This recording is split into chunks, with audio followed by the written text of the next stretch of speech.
জানো তো বন্ধুরা, আমাদের চারপাশে কিছু শ্রেণীর মানুষ আছে যারা মানুষ হয়ে মানুষের পাশে দাঁড়ালে, মানে কিছু সাহায্য করলে বা কাউকে কিছু দিলে নিজেকে এতটা অহংকারী ভাবে তার মতো দানি জ্ঞানী হৃদয়বান মানুষ আর পৃথিবীতে নেই। নিজেকে একটু হিরো টাইপ ভাবে যে তার মতো এরকম হৃদয়বান মানুষ, হিরো টাইপের মানুষ আর হতেই পারে না। সেরকমই একটি মানুষ প্রতি সপ্তাহে মন্দিরে যায়, 5 কেজির মতো করে প্রসাদ বিতরণ করে। আর প্রসাদ বিতরণ করার পর মন্দির থেকে যখন বেরোয়, একটা ফিলিংস, অহংকারী ফিলিংস নিয়ে বেরোয়, ভাবে তার মতো দানি হৃদয়বান মানুষ আর দুটো নেই।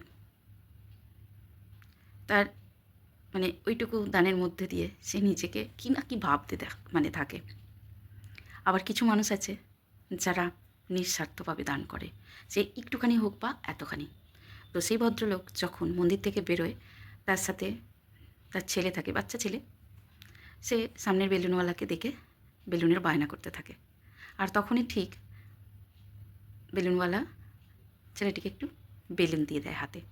তখন এই লোকটি খুব বকাবকি করে, মানে বাচ্চা ছেলেটির বাবা যে দান করে বেরোচ্ছে আর কি মন্দির থেকে, যে বেলুন দিল তাকে খুব বকাঝকা করে, তোমরা এরকমই করো, প্রতিবার বাচ্চাদের এরকম হাতের মধ্যে খেলনা বেলুন সব দিয়ে দাও, আমাদের ইচ্ছে থাকুক আর নাই থাকুক, এটা কিন্তু খুব করো না, এটা কিন্তু খুব বাজে।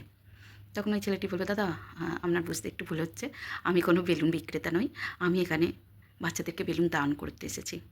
প্রতি মঙ্গলবার আমি এই মন্দিরে আসি, আর এখানে যত বাচ্চা থাকে আমি তাদেরকে বেলুন দান করি, 100, 200, 500, 1000, যখন যেমন থাকে আর কি।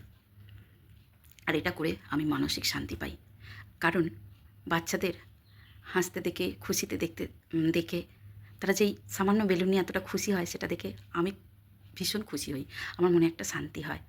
আর আমি ভাবি বাচ্চাদের মধ্যে কিন্তু ঈশ্বর বাস করে, তাই এই কাজটা আমি বহুদিন ধরে করে আসছি। বলে লোকটি চলে যায়।